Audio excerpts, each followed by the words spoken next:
બોલ ગોવર્ધનનાથ કી જય, બાળકૃષ્ણલાલ કી જય। વામનજીએ 3 પગલા ભૂમિ માગી।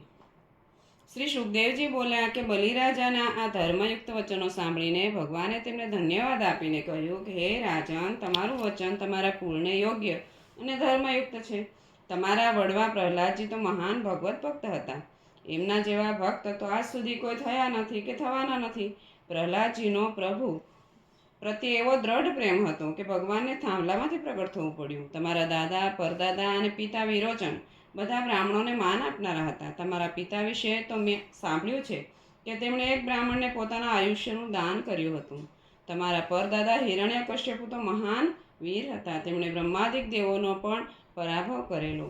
હિરણ્યક્ષને વિષ્ણુએ મહાકષ્ટથી હરાવ્યો હતો। તેમ છતાં તેના પરાક્રમને મહાન ગણી પોતે વિજયી બન્યાનું સ્વીકાર્યું નહોતું। ભાઈ હિરણ્યક્ષનો વધ સાંભળી ક્રોધિત થયેલો હિરણ્યકશ્યપુ વિષ્ણુ સામે ત્રિશૂળ સાથે કાળની માફક ધસી આવતા જોઈ વિષ્ણુએ યુક્તિ વાપરી હિરણ્યકશ્યપુના શ્વાસ વાટે તેના હૃદયમાં જ પેસી ગયા। ક્રોધિત થયેલા હિરણ્યકશ્યપુએ બધી જ જગ્યાએ વિષ્ણુની શોધ કરી, પણ તે ન મળતા હિરણ્યકશ્યપુએ તેને મૃત્યુ પામેલો માન્યો। હે રાજન, મને તો એવું લાગે છે કે પરદાદા હિરણ્યકશ્યપુની શક્તિ, દાદા પ્રહલાદજીની ભક્તિ અને પિતા વિરોચનની ઉદારતા આ બધાના સદ્ગુણો તમારામાં ઉતરી આવ્યા છે। માટે હે દૈત્યેન્દ્ર, વર આપનારાઓમાં શ્રેષ્ઠ, તમારી પાસેથી હું થોડી ભૂમિ માગું છું।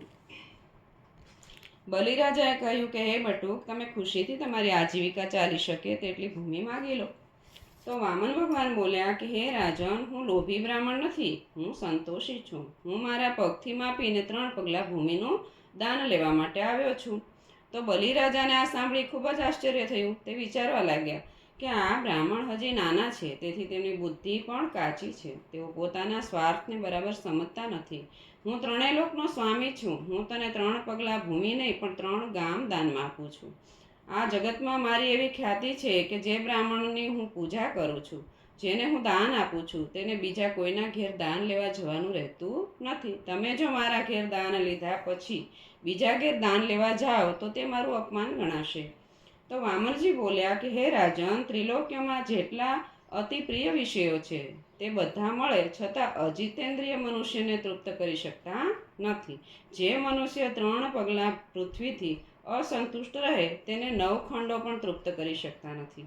જે મનુષ્ય દૈવેચ્છાથી મળેલી વસ્તુથી સંતુષ્ટ રહે છે તે જ ખરો સુખી છે, અને તેને થતો સંતોષ મોક્ષદાતા થાય છે। સંતોષી બ્રાહ્મણનું તેજ વધે છે, પરંતુ અસંતોષથી તો જળ વડે અગ્નિની માફક તે બ્રહ્મતેજ શાંત થઈ જાય છે। માટે હું તમારી પાસેથી માત્ર 3 ડગલા ભૂમિ જ માગું છું, કારણ ખપ પૂરતું ધન રાખવું તે જ સુખદાયી છે। શ્રી સુખદેવજી બોલ્યા કે બહુ સારું, તમારી ઈચ્છા હોય તેટલું લો। એમ કહી બલિરાજાએ હસતા હસતા જળપાત્ર હાથમાં લીધું। તે સમયે યજ્ઞ મંડપમાં શુક્રાચાર્યજી પણ બેઠેલા।